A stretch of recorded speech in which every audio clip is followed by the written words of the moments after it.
आपका बेटा जो है पॉल शाह, उसको हाँ, आप हाँ। जानते हैं क्या? बहुत अच्छे हैं, बहुत अच्छे हैं, बहुत मधुर हैं and very polite, gentle and very good artist, very good human being. देखिए पॉल शाह भी ये फिल्म के जितने भी मेन एक्टर हैं ना, सब वो अगर वो इमोशनली अच्छा काम नहीं कर सकते तो ये इसके रोल को जस्टिफाई नहीं कर पाते। मेरी आमालाई एउटा नयाँ चोली किन्न सकूँ, मेरी आमालाई एउटा नयाँ चोली किन्न सकूँ, सुनिरहूँ झैँ लाग्ने उनको मिठो बोली किन्न सकूँ, मेरी आमालाई एउटा नयाँ चोली किन्न सकूँ, मेरी आमालाई कहिल्यै कुनै रोग नलाग्ने औषधिको एउटा गोली किन्न सकूँ, मेरी आमालाई एउटा नयाँ चोली किन्न सकूँ, मेरी आमालाई खुसी भएर रमाउनलाई एउटा भोलि किन्न सकूँ, मेरी आमालाई एउटा नयाँ चोली किन्न सकूँ, मेरी आमालाई मेरी आमा जस्तै असल नारीको एउटा डोली किन्न सकूँ, मेरी आमालाई एउटा नयाँ चोली किन्न सकूँ, मेरी आमालाई टाउको लुकाउनलाई एउटा खोली किन्न सकूँ, मेरी आमालाई एउटा नयाँ चोली किन्न सकूँ, कहिले कुनै रोग नलाग्ने औषधिको एउटा गोली किन्न सकूँ, मेरी आमालाई एउटा नयाँ चोली किन्न सकूँ। हम क्या सोचते हैं ना कि जब हम ज़्यादा पैसा कमा लेंगे, ज़्यादा बड़े हो जाएंगे, तब अपनी माँ के लिए गाड़ी ले लेंगे, एक नया बंगला ले लेंगे। पर होता ये है कि वो नया बंगला नई गाड़ी के चक्कर में बहुत साल निकल जाते हैं, और जब वो नया बंगला और नई गाड़ी आती है तो माँ के पास वक्त कम रह जाता है। बहुत अच्छा लगता है नेपाल जब भी मैं आता हूँ, और मैं पशुपतिनाथ जी की प्रार्थना करता हूँ कि मुझे हमेशा नेपाल से प्यार मिले। आपकी पत्नी विपना थापा ले आए हो, उनको साथ लेकर आना चाहिए था। मुझे पता ही नहीं कहाँ गायब हो गई, वो शॉपिंग वॉपिंग पे गई हैं। कई मरतबा रोना आया, और एक बार मैं साइकिल पे गिर गया तो चोट की वजह से भी रोने लग गया। थोड़ा बहुत तो समझा दो यार। शी वाज आस्किंग आपको कैसा लग रहा है? Sorry for mind. अब अलग अलग कंट्री के एक्टर हैं, कभी कभी मिल लेते हैं। ये अपने आप में ऑब्वियसली कोई भी एक्टर लंबे टाइम तक सर्वाइव करता है फिल्मों में। हजुरलाई त योभन्दा अगाडि धेरै फिल्मबाट अफरहरू आएको थिएन, तर तपाईँले आबाट आमाले किन रोज्नु भयो? सन्दलजी ल लिसन टु इट है। ओके साथै तपाईँ स्टोरी टेलर भन्ने क्याप चाहिँ निकालेर आउनुहोस्, तर तपाईँ जस्तो स्वभाव र प्रकृतिको हुनुहुन्छ हामीलाई राम भन्ने क्यारेक्टर त्यही चाहिएको भन्नुभयो त्यसो। अरे आबाट आमा is such a strong story and very, movie and emotional. it is a fact about the Nepal's people of Nepal.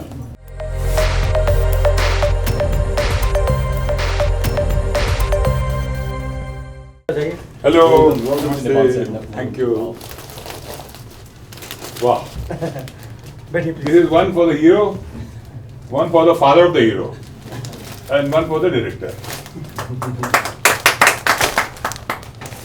सही है ना?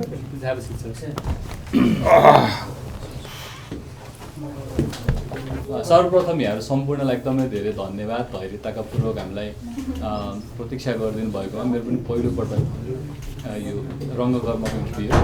बाँकी कुराहरू यहाँहरूले सोध्न सक्नुहुन्छ प्रदीप सरलाई र सम्बन्धित सबैजनालाई।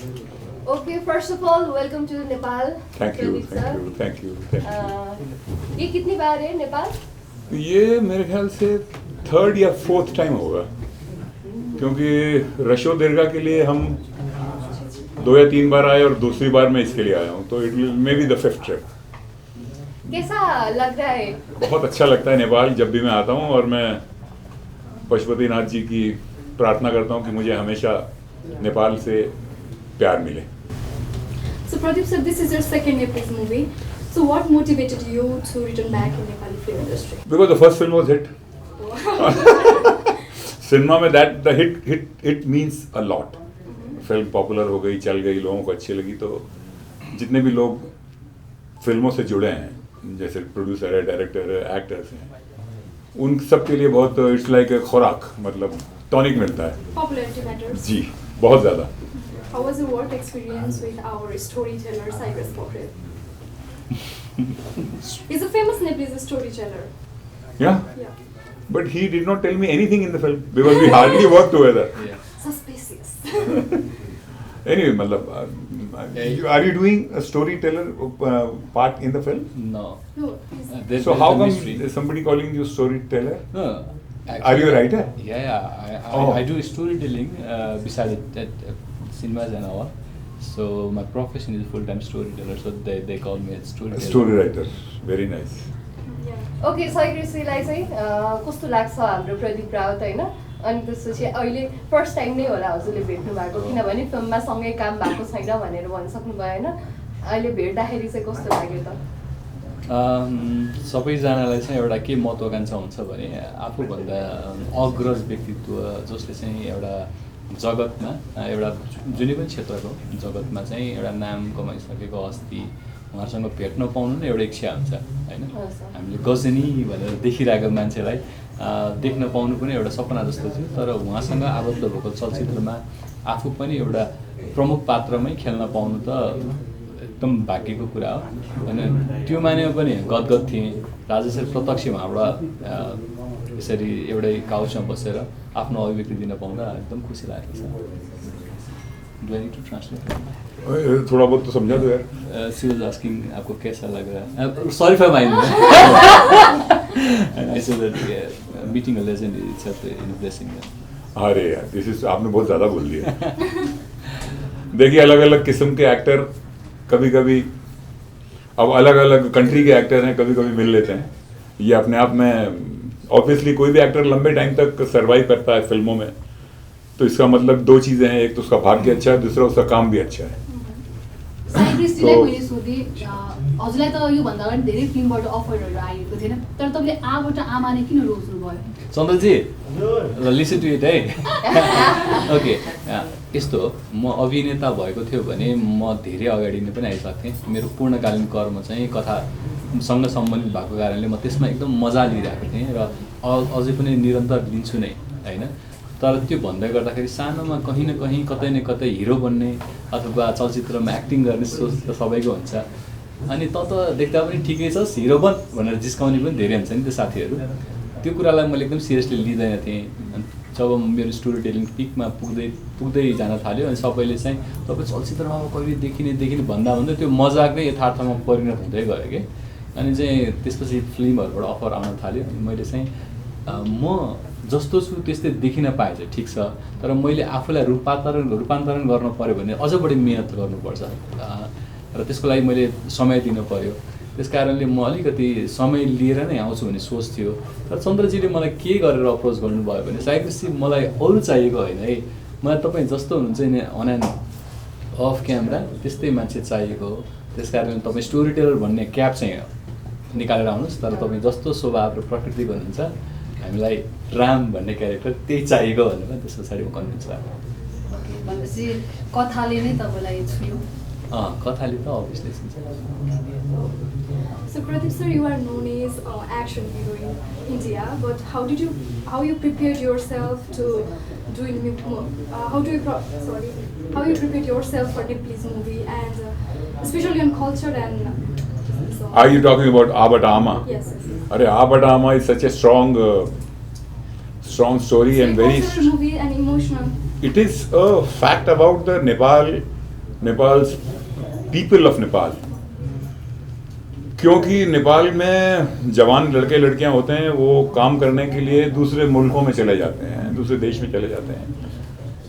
और जैसे हम काम करने के लिए अपना शहर छोड़ के बम्बई आते हैं और फिर बम्बई में ही रह जाते हैं, तो अपने गांव हम जाते ही नहीं हैं वापस, थोड़ा बहुत जा पाते हैं।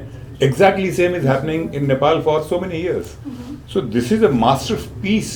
This story is a masterpiece and the bloodline of Nepal. तो obviously जब मुझे चंद्र भाई ने ये कहानी सुनाई तो मुझे बहुत अच्छा लगा। मतलब मैं तो I became very emotional. It is a fact. और हर माँ बाप या बड़े बुजुर्ग तरसते रहते हैं अपने बच्चों को देखने के लिए। तो आवाटामा तो इसे ज़बरदस्त कहानी है और सच्चाई है, फैक्ट है फॉर इयर्स। तो ये फिल्म तो जब ऑब्वियसली बाहर आएगी देखने के लिए तो मुझे लगता है कि बहुत ही लोगों को बहुत पसंद आएगी, क्योंकि ये उनकी अपनी खुद की कहानी है, हर घर की कहानी आवाटामा है। ओके, आपका बेटा जो है पॉल शाह, उसको हाँ, आप जानते हैं क्या?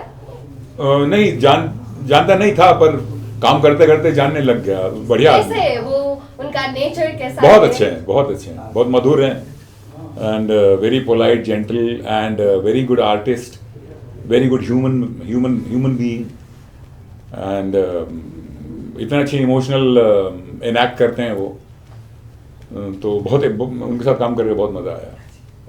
आपने अपना जो नेचर है ना, वो नेचर कुछ पाया आपने पॉल शाह के अंदर? देखिए, पॉल शाह भी ये फिल्म के जितने भी मेन एक्टर हैं ना, सब वो अगर वो इमोशनली अच्छा काम नहीं कर सकते तो ये इसके रोल को जस्टिफाई नहीं कर पाते। अब जैसे इन्होंने पूछा कि मैं तो मोस्टली एक्शन फिल्मों में ही आपने मुझे देखा है, चाहे वो हिंदी की हो या वो अदर लैंग्वेजेस हो, साउथ की लैंग्वेजेस हो, पर ऐसा रोल भाग्य से ही किसी एक्टर को मिलता है जो इतना स्ट्रॉन्ग हो, ट्रू हो, सच्ची कहानी पे, जिंदगी की सच्चाई पे बना हो। तो मैं समझता हूँ कि I am very lucky, and every actor और एवरी टेक्नीशियन और director, producer, everyone is very lucky who are there for this आबाटा आमा। आबाटा आमा में जिन का सपोर्ट या जिन को आबाटा आमा ने अपने माँ की तरह समेटा है, वो सब बहुत लकी हैं, और सभी सबने अपना अपना बेस्ट दिया है। पर मैंने सुना था कि सब लोग रोए थे जब उन्होंने एक्टिंग किया था। हाँ। वो इमोशनल वाला बिल्कुल, एक्टिंग किया बिल्कुल। था। आप भी रोए थे क्या? जी, मुझे भी कई मौके पे रोना आया है, कई मौकों पे, क्योंकि वो कहानी में इतनी जान है, इतनी गहराई है कि हम खुद इन्वॉल्व हो जाते हैं उसमें।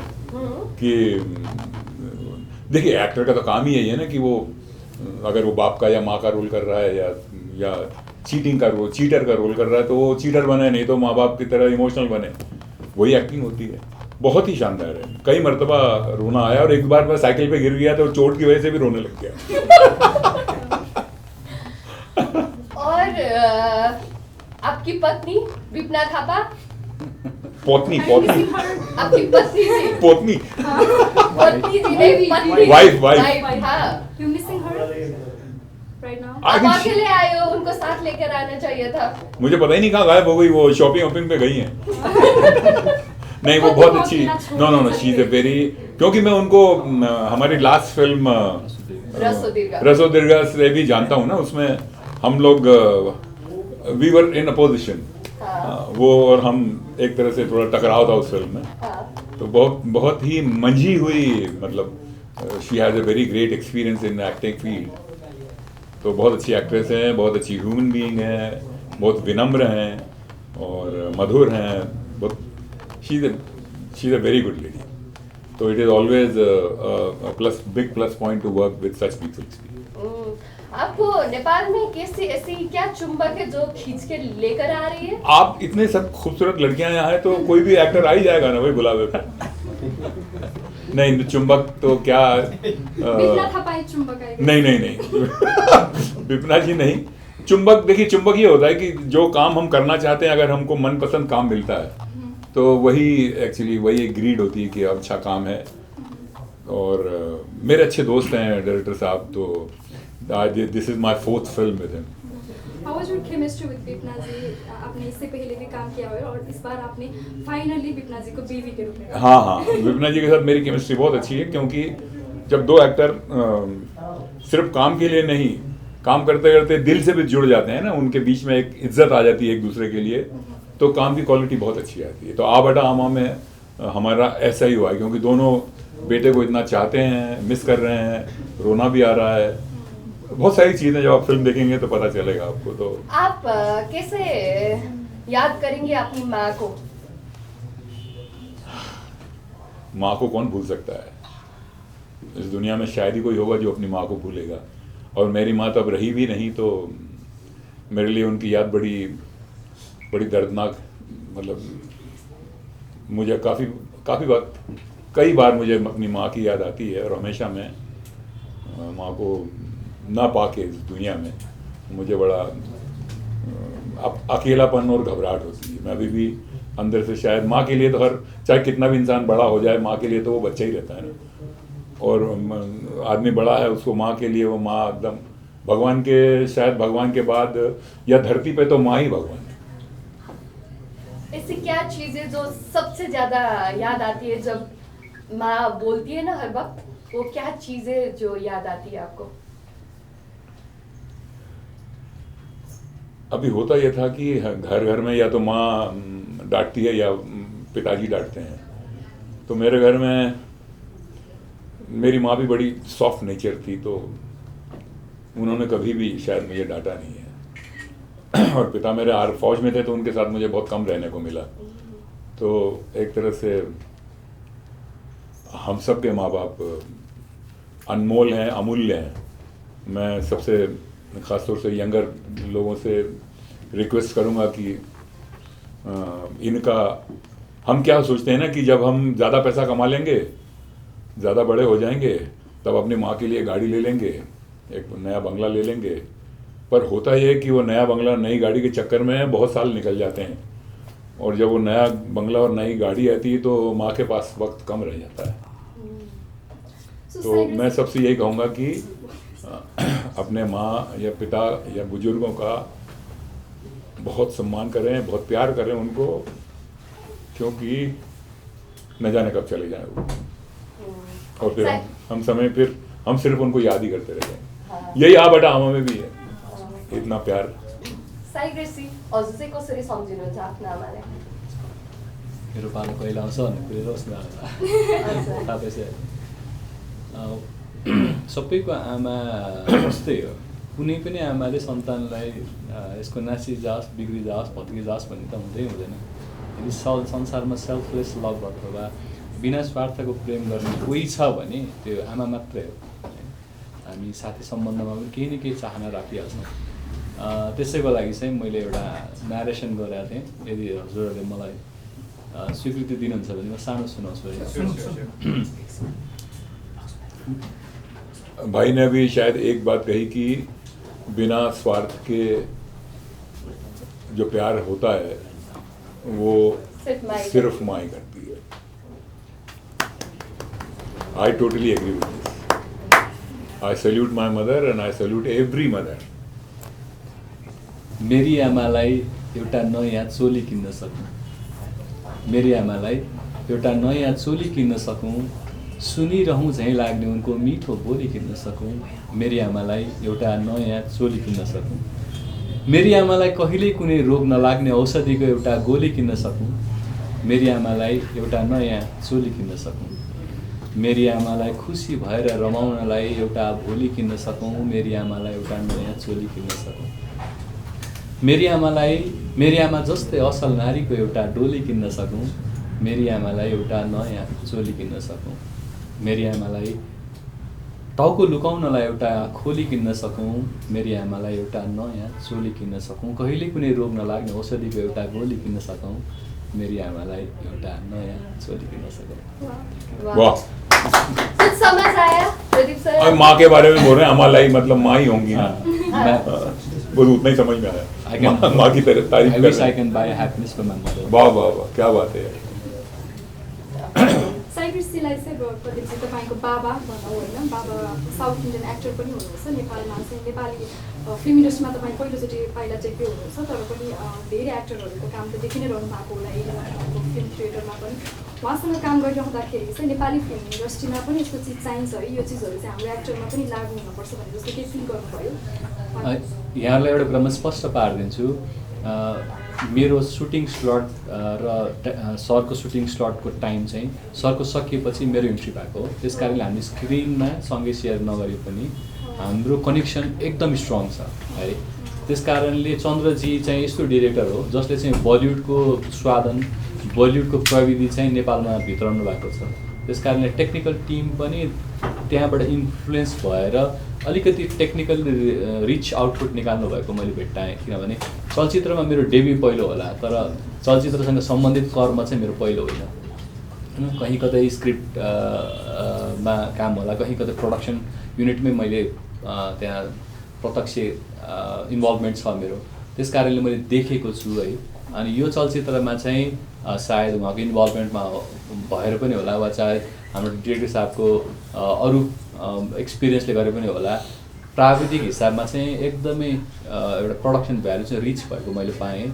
र प्रदीप सरसँग मेरो स्क्रिन सेयर नभए पनि हाम्रो स्टोरी यस्तो कनेक्ट हुन्छ कि म बिना प्रदीप सरको स्टोरी अधुरो छ, प्रदीप सर बिना फेरि मेरो स्टोरी अधुरो छ। त्यस कारणले त्यो हेर्नको लागि चाहिँ माघ 16 मा यहाँले हेर्नुपर्छ। Okay, thank you so much तपाईँहरू दुवैजनालाई। अनि त्यसपछि प्रदीप जी के साथ हम फिर से रुपना जी के साथ बात करेंगे। जी जी जी, अभी के लिए थैंक अभी यू सो की मच। अच्छी बात है। Thank you very much. So much साई ग्रेसी हजुरलाई।